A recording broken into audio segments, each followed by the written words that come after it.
Ladies and gentlemen, welcome back into the channel. Thank you for being here. Grab your fishing boats, grab your fishing poles. We're going to...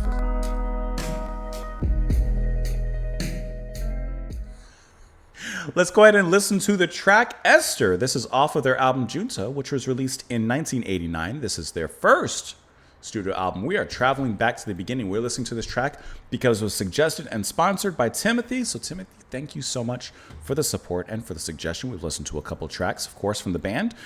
Previously, we're going to listen to at least one more. I'm going to see if I can find out who else may have recommended this track, because I know there's usually others. And I like to use names where names can be used. And if you allow me 2 seconds, I got you right here. Looks like this had also been suggested by Bob Schenkel and Manuel Boyka. So thank you guys as well. I got you. I caught you here. Let's go ahead and listen to the track. We'll talk about it just a little bit after. I see that there's a track on here named David Bowie. Kind of gets my attention. I wonder if it sounds kind of like glam rockish, you know? Anyways, Esther, here we go.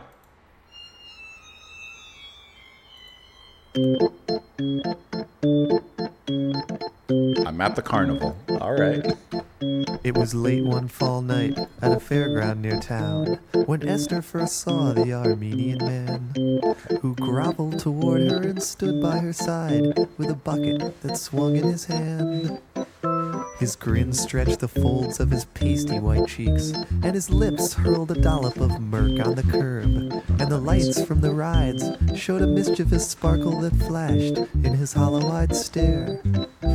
He said, "Little girl, you can chop off my legs and then peel off my socks if you want to. But I'd rather you took this old puppet from me that I hold in my pail as we speak." And he stood looking down at the innocent girl, and she stared at the bucket, bewildered. Then he lifted the doll for the young girl to see, and a giant smile grew on his face. She saw the doll's eyes, and she couldn't resist, and she thanked the man quickly and ran to the church. And she burst through the doorway with puppet held high, and a hush filled the chapel, and the people looked mean. There's an actual story in this one. Menacing turn on the organ there.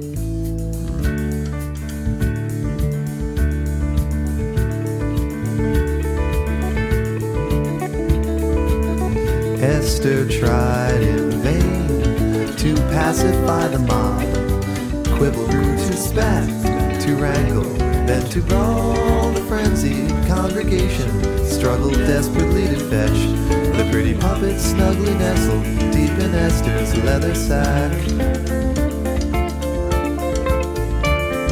Through the window of the church a storm began to rage, and Esther knew the time had come to flee. She scurried down the aisle toward the doorway in the distance, and out into the rainstorm where she felt she would be free. But the wind was blowing harder, and her skirt began to billow, until finally her feet began to lift. And she rose above the houses, and the people, and the chimneys, and Esther and the doll were set adrift, floating higher over the hills and the valleys and treetops. They'd flutter and glide, soaring and turning, suspended on air. With the earth far below them, they'd tumble and dive through the clouds. I don't know what's happening in the story, but it's got my attention.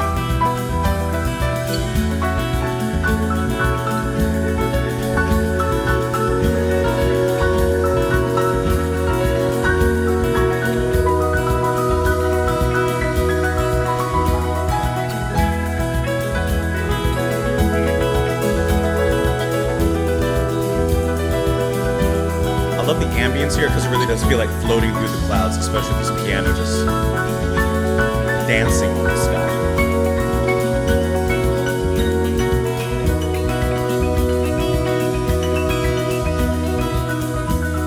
It's a really nice piano.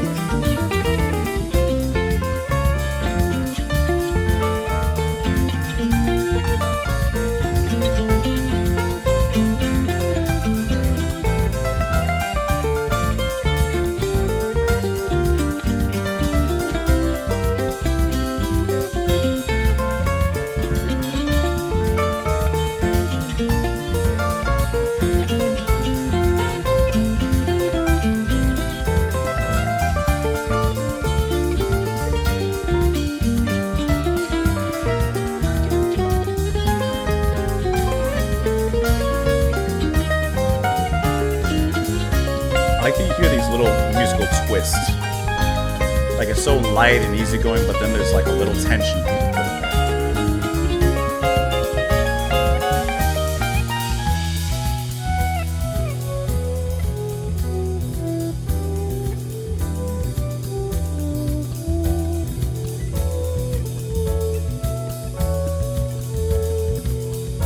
It's like the sweet whispers from the guitar, that volume pedal, the way it's used.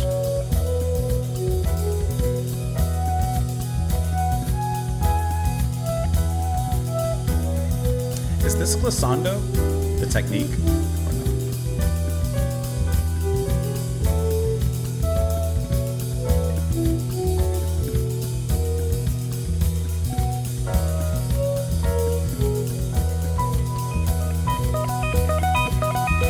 And she began to tumble earthward till she landed in the nasty part of town.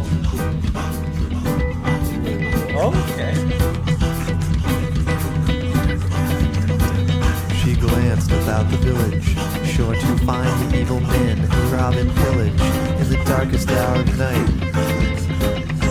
Nervously she fumbled for the pouch that held the puppet on her arm.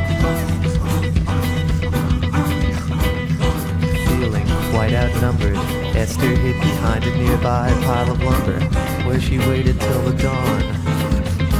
'Cause it would have been a blunder to succumb to a hoodlum on the prowl.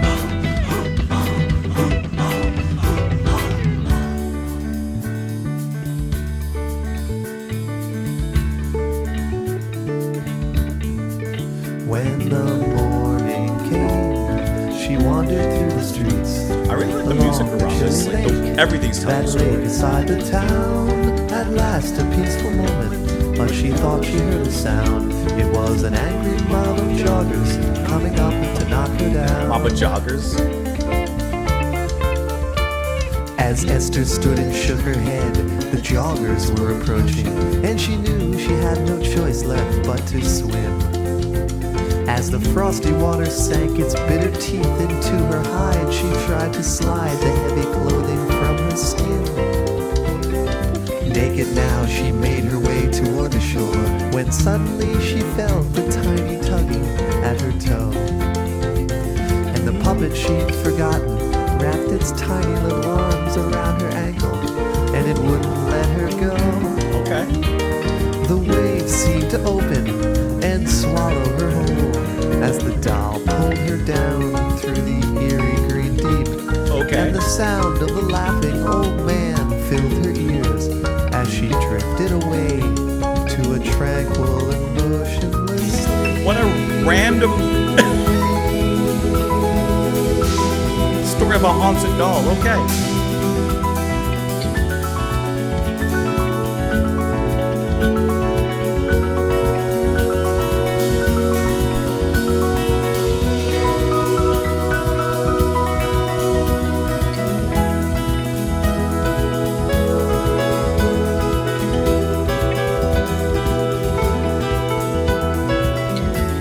I really like this instrumental space that the band's created throughout this track.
I feel like that story was just so random, but at the same time, I mean, there's a lot of stories that are random. I think about it.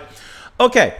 When this first started with the whole carnival-esque organ and the way that it played out in the very, very, very beginning, for the first few minutes, I'll be honest, I actually didn't enjoy it. I didn't enjoy his half singing, half speaking delivery. I didn't enjoy the carnival-esque music at the very beginning. I understood it was setting the scene. I understood that, but that doesn't mean I liked it. I didn't necessarily care for it.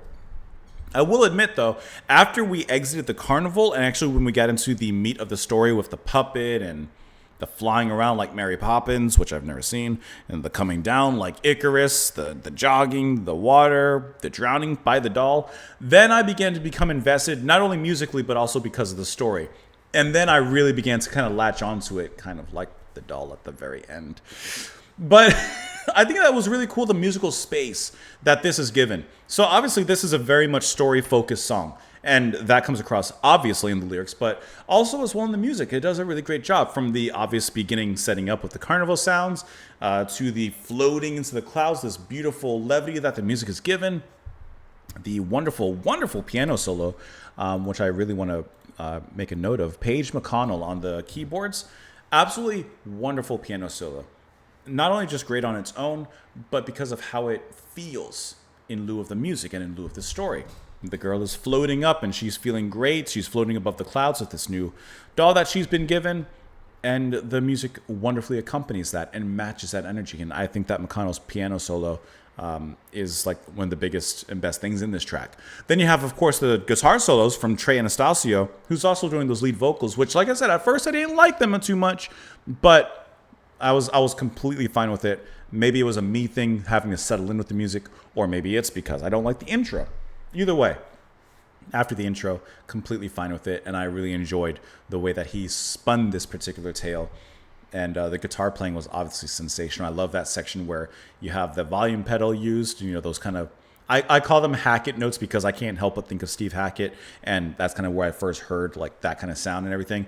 But I love the way that he uses the guitar to, once again, in that particular section, provides something very airy, very light, very floaty. And it's just a really wonderful, mesmerizing sound that he comes up with there. The lounginess with the jazz undertones from the rhythm section with John Fishman on drums and Mike Gordon on the bass is also just a really nice undercurrent of everything. And even when the music comes down from its airiness into something a little bit more earthbound, so to speak, like they still provide a nice groundwork for the rest of the band, the rest of the musicians to play on top of that, and for Trey to continue on with his story as we delve into this, eventually culminating in a watery grave for our protagonist, or for our character here, which is really interesting. But I do like this song. I think it's really cool. Like I said, if I was to like listen to the very beginning again, bucket that swung in his hand. once again, I get it. His grin stretched the folds of his girl, and she stared at the bucket. Okay, I like this section right here, because that's when you know something's wrong. When that note hits, you know there's an ominous tone in there. Now you know that this is not all it seems to be. Let's read a little bit of this one. It was late one fall night at a fairground near town when Esther saw the Armenian man, who groveled toward her and stood by her side with a bucket that swung in his hand. We're not going to read the whole thing, by the way. His grin stretched the folds of his pasty white cheeks, and his lips hurled a dollop of mirth on the curb, and the lights from the ride showed a mischievous sparkle, which we hear in the organ, that flashed in his hollow-eyed stare. He said, "Little girl, you can chop off my legs and then peel off my socks if you want to, but I'd rather you took this old puppet from me that I hold in my pail as we speak." I don't know. I'm not the best when it comes to social cues and such all the time, but I feel like that's not the best way to like start a conversation, She saw the doll's eyes and she couldn't resist. She thanked the man quickly and ran to the church. She burst through the doorway with puppet held high, and a hush filled the chapel, and the people looked mean. Esther tried in vain to pacify the mob. Quibble grew to spat, to wrangle, then to brawl. The frenzied congregation struggled desperately to fetch the pretty puppet snugly nestled deep in Esther's leather sack. The people chase her. She floats off, and she's having a wonderful time floating higher over the hills, the valleys, and the treetops. They flutter and glide, soaring and turning, suspended on air with the earth far below them. They tumble and dive through the clouds. That's when you have that wonderful piano and guitar solo. She began to tumble earthward. She tumbled into a nasty part of town. People are still chasing her. People are still hunting her. The morning came. She wandered through the streets along the chilly lake that lay beside the town. At last, a peaceful moment, but she thought she heard a sound. It was the angry mob again, coming down. And she gets into the water because she has no choice but left to swim. She takes off her clothes so she can not be weighed down by the heaviness of her clothes. Naked now, she made her way toward the shore when suddenly she felt a tiny tugging at her toe. And the puppet she'd forgotten wrapped its tiny little arms around her ankle and it wouldn't let go. The waves seemed to open and swallow her whole as the doll pulled her down through the eerie green deep, and the sound of the laughing old man filled her ears as she drifted away to a tranquil and motionless sleep. I guess is the moral of this story not to accept gifts from strangers, not to accept gifts from people you don't know, because I that's the only moral of the story that I can gather from this. I don't know what the message is. Maybe someone should ask Grandmaster Flash. Anyways, thank you guys so much for watching the video. I appreciate you listening to the music alongside me. You can let me know your thoughts down there as well. Tim, I really appreciate the recommendation and, of course, the support. Thank you so much for that. Let me know your thoughts down there. Enjoy the rest of your afternoon. Do not accept gifts from strangers. How did the doll weigh her? Well, I don't. How big was the doll to weigh her down? Like, if a doll's grabbing your ankles, like, okay. Or how small was she? I don't know.